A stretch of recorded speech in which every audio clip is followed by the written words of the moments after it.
முதல் சுற்றில் தன்னுடைய வாதத்தை எடுத்து வைப்பதற்காக இயக்குனர் திரு சுசி கணேசன் அவர்களை அழைக்கிறேன். இலவச திட்டங்கள் வாக்கு வங்கியே என்று பேச அவரை அன்போடு அழைக்கிறேன். இலவசம் வெறும் இலவசமாக இருக்கும் வரை அது தெய்வ செயல். அது யார் செய்யட்டும், ஐயா செய்யட்டும், நான் செய்யட்டும், நீங்கள் செய்யட்டும், அம்மா செய்யட்டும், தப்பா யார் செய்தாலும் அது தெய்வ செயல். அதை செஞ்சுட்டு பின்னாடியே போய் கதவை தட்டி, இந்த பாரு நான் உனக்கு இதெல்லாம் பண்ணியிருக்கேன், நீ எனக்கு ஓட்டு போடுன்னு கேட்டீங்கன்னா அது பாவச்செயல். அது பேரு பாவச்செயல்.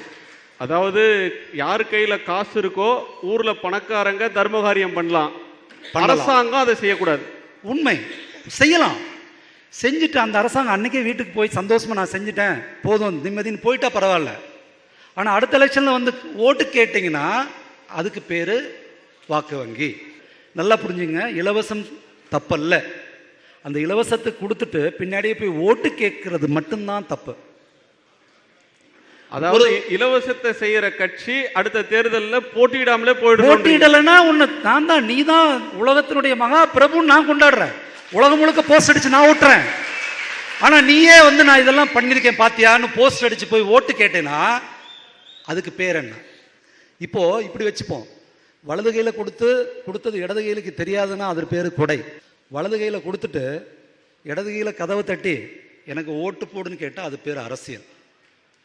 இன்னைக்கு அரசியல் எவ்வளவு கேவலமா ரொம்ப ரொம்ப மோசமான நிலைக்கு போயிடுச்சுன்னா, வலது கையில கொடுக்கவே இல்லை, இடது கையில தேர்தல் அறிக்கையை கொடுத்து இதை படிச்சு எனக்கு ஓட்டு போடு, ஓட்டு போட்டா உனக்கு இது தருவேன்றான். இதுக்கு பேரு கொடையா லஞ்சமா? இன்னைக்கு டிவியை பார்க்குறேன், சத்தியமா கண்ணீர் வராத குறை இந்த தமிழ் சமூகம். நீங்க என்ன வேணா சொல்லுங்க, ஏழ்மைன்னு சொல்லுங்க, அது 1008 காரணம் சொல்லுங்க.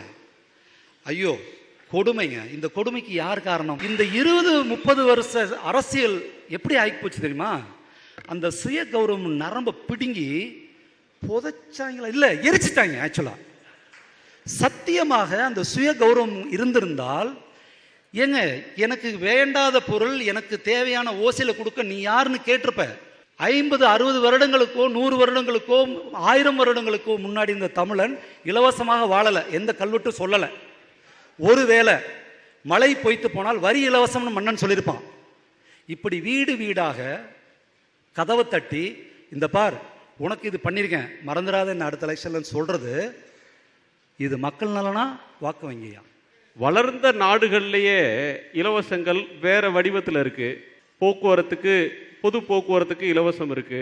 அயர்லாந்தில் பயணத்துக்கு இலவசம் தர்றாங்க. வேலை நிமித்தம் வெளியில போய் வேலை செய்யறதுக்கு சலுகைகள் தர்றாங்க.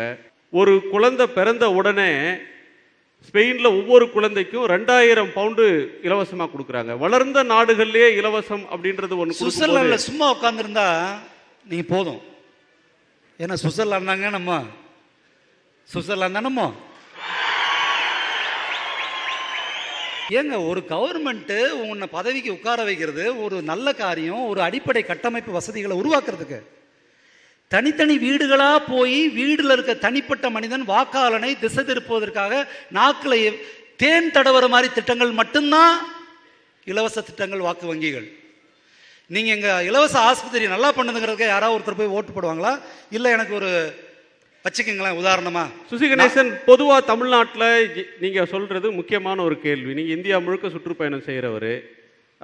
அரசு மருத்துவமனையில் மருத்துவம் இலவசம், அரசாங்க பள்ளி கல்லூரி பல்கலைக்கழகத்தில் கல்வி இலவசமாக தர்றாங்க.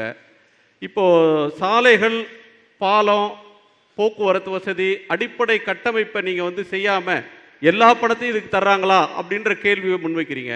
எந்த ஊர்ல போனீங்கனாலும் தமிழ்நாட்டில் சாலை வசதி அல்லது மற்ற வசதிகள்ன்ற ஒன்றை செய்யாம எல்லாத்தையும் நிறுத்திட்டு எல்லா பணத்தையும் இந்த வரிப்பணம் அனைத்தையும் இலவசமாவே கொடுக்குறாங்க அப்படின்னு சொல்லுவீங்களா? எங்க பிரச்சனை வருதுன்னா, அடுத்த எலெக்ஷனை மனசுல வைக்கும் போதுதான் அந்த பிரச்சனை வருது. தயவு செய்து நினைத்து பாருங்கள். மீண்டும் வருகிறேன். நன்றி, வணக்கம்.